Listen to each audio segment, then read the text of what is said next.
बानी पीटीआई इमरान खान की जानिब से 24 नवंबर को दी गई फाइनल एहतजाज की कॉल पर पीटीआई रहनुमाओं के दरमियान इख्तलाफात खुलकर सामने आ गए हैं। ताहम वजीर आला खैबर पख्तूनख्वा अली अमीन गंडापुर और बुशरा बीबी नाराज रहनुमाओं को राम करने के लिए कोशा हैं, ताहम अभी तक वो इसमें कामयाब होते दिखाई नहीं दे रहे।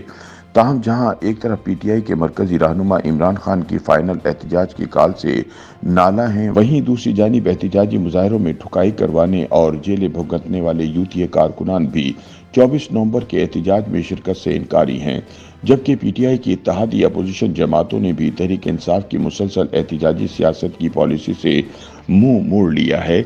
ऐसे में पीटीआई की फाइनल एहतजाज की कॉल नाकामी का शिकार होती दिखाई देती है। ज़राए के मुताबिक कौमी असम्बली में अपोजिशन लीडर उमर अयूब और पीटीआई के बाद सीनियर रहनुमा फौरी एहतजाज के मुखालिफ हैं और उन्होंने इस बारे में इमरान खान को पैगाम भी भिजवा दिया था, लेकिन इसके बावजूद बानी पीटीआई ने एहतजाज की तारीख दे दी। ज़राए के बकौल पीटीआई रहनुमा मुकम्मल तैयारी के बाद एहतजाज की तारीख का ऐलान करने के हक में थे और इस हवाले से बानी पीटीआई को कायल करना चाहते थे, लेकिन मुलाकात न होने पर उमर अयूब का पैगाम इमरान खान को पहुंचाया गया, लेकिन इमरान खान एहतजाज की तारीख तब्दील करने पर राजी न हुए। अगले रोज अलीमा खान ने मीडिया के सामने बानी पीटीआई इमरान खान का पैगाम पहुंचाते हुए कहा था कि इमरान खान ने 24 नवंबर को पाकिस्तान समेत दुनिया भर में एहतजाज की कॉल दे दी है।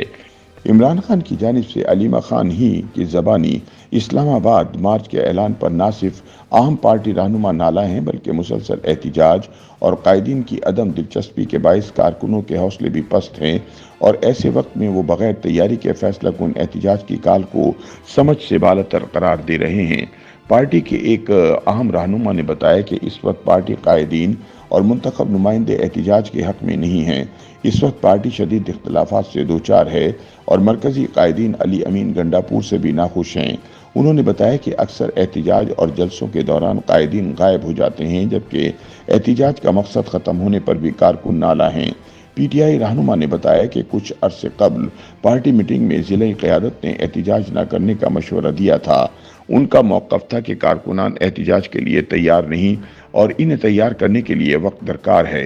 ताहम पीटीआई ने अचानक एहतजाज की तारीख देकर हमें इम्तिहान में डाल दिया है। दूसरी जानिब मुबस्सिरीन के मुताबिक इस बार कारकुनों को बाहर निकालना पीटीआई के लिए बड़ा चैलेंज होगा, क्योंकि कारकुनान और यहाँ तक मुंतखब नुमाइंदे भी एहतजाज और धरनों से तंग आ गए हैं और एहतजाज की बजाय आराम का मशवरा दे रहे हैं। दूसरी जानिब एक सवाल के जवाब में सीनियर सहाफ़ी अंसार अब्बासी का कहना था कि पीटीआई के एहतजाजी मार्च में जेयूआई समेत किसी और सियासी जमात की शिरकत तो कुजा, यहाँ तो पीटीआई के भी बहुत से रहनुमा ऐसे हैं जो कि इस एहतजाज के हामी नहीं हैं। वो समझते हैं कि एहतजाज करने से रहनुमाओं के खिलाफ मुकदमात बढ़ेंगे, एहतजाज करने से सियासी रहनुमा कारकुन जेल में कैद होंगे, बुशरा बीबी भी दोबारा कैद हो सकती हैं और सबसे बढ़कर इमरान खान की सज़ा मजीद बढ़ सकती है। सीनियर सहाफ़ी अहमद वलीद के बकौल 24 नवंबर का एहतजाज सिर्फ पीटीआई का ज़ाती मकसद है। पीटीआई ने ऐलान कर रखा है कि जब तक उनके मुतालबात मंजूर नहीं हो जाते और इमरान खान रिहा नहीं होते तो वो एहतजाज ख़त्म नहीं करेंगे। तो इस किस्म के एहतजाज में मौलाना फजलुर रहमान या इनकी जमात किसी भी तौर पर शामिल नहीं होगी। ज़मीनी हक़ाइक़ से तो ये भी लगता है कि जो दीगर अपोजिशन जमातें हैं वो भी इस एहतजाज का हिस्सा नहीं बनेंगी और न ही पीटीआई की जानिब से इन जमातों को इस एहतजाज में शमूलियत की दावत दी गई है। इसलिए 24 नवंबर के पीटीआई के एहतजाज की कामयाबी के इम्कानात मादूम दिखाई देते हैं। YouTube पर गूगली न्यूज देखने के लिए youtube.com की सर्च बार में गूगली न्यूज टीवी टाइप करें। गूगली न्यूज के पेज पर सुर्ख रंग के सब्सक्रिप्शन वाले बटन पर क्लिक करना ना भूलिए। YouTube पेज पर अपलोड होने वाली वीडियोस से बाखबर रहने के लिए बेल आइकन पर क्लिक कीजिए। आपको हर नई वीडियो के बारे में नोटिफिकेशन मौसूल हो जाएगा।